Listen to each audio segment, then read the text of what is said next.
All right, today we're tackling a big one, Christmas. But maybe not in the way you're thinking. We're going way, way back, over 1,700 years ago, to a Roman emperor whose single monumental decision pretty much created the holiday as we know it today. So let's get into it. Okay, so let's start with the most obvious question. Why December 25th?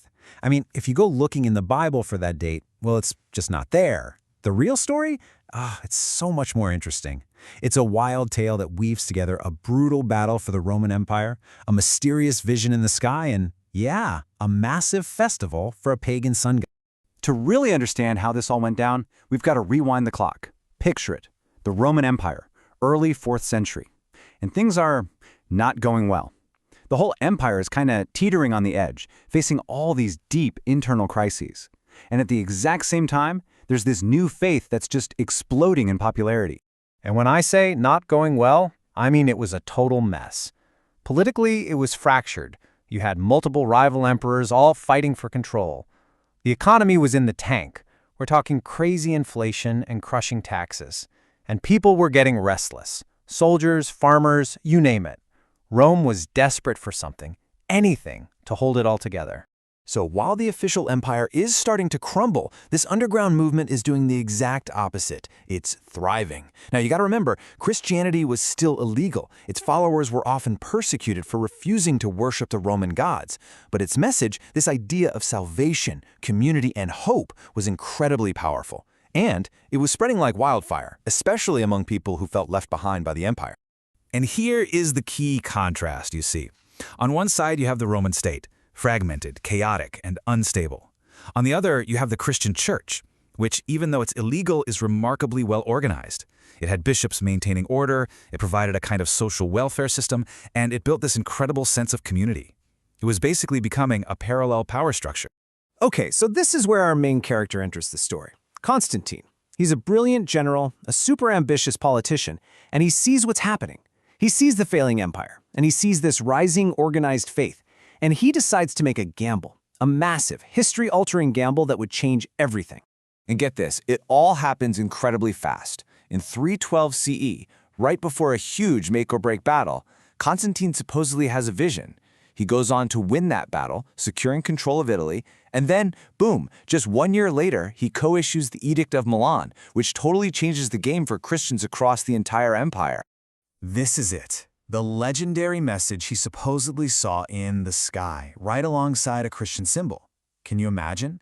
He orders his soldiers to paint this sign on their shields, and then they win. For Constantine, this was all the proof he needed. The Christian God was on his side.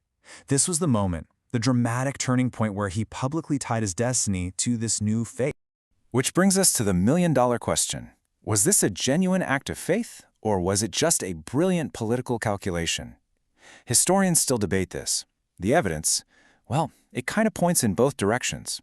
On the one hand, he credited his victory to the Christian God and poured a ton of resources into building up the church. But on the other hand, he kept his old pagan title of Pontifex Maximus for years and didn't even get baptized until he was on his deathbed. So, maybe the truth is a little of both. So how does all of this get us to Christmas? Well, with Christianity now legal and even favored by the emperor, the church faced a new challenge. How do you convert an entire empire steeped in centuries of pagan traditions? Their solution wasn't to eliminate those traditions, but to transform them.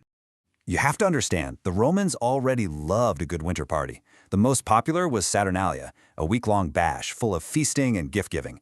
But the really big one was on December 25th, a celebration for Sol Invictus, the unconquered sun god. These were huge cultural events. The festival of Sol Invictus is the real key here. It celebrated the return of the sun after the winter solstice, the shortest, darkest day of the year. So for Romans, December 25th was a day of hope. It symbolized light's victory over darkness. And that date, along with its powerful theme of rebirth, was the perfect opportunity for the growing church. The church's strategy was just plain brilliant. Instead of trying to ban the super popular festival of Sol Invictus, they just co-opted it.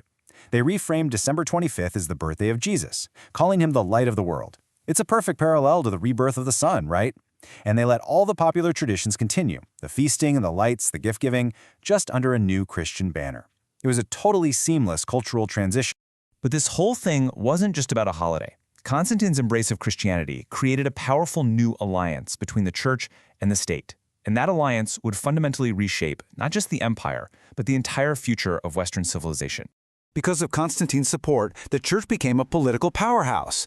Bishops were suddenly given real influence and authority. The church's wealth just exploded.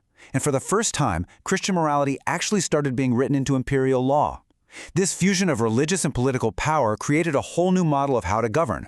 And this new model, this powerful partnership between the throne and the altar that Constantine pioneered, it would define the political landscape of Europe for over 1,000 years, long after the Roman Empire itself was gone. So we're left with this question. Constantine's choice undeniably changed the world and gave us the foundations of a major modern holiday.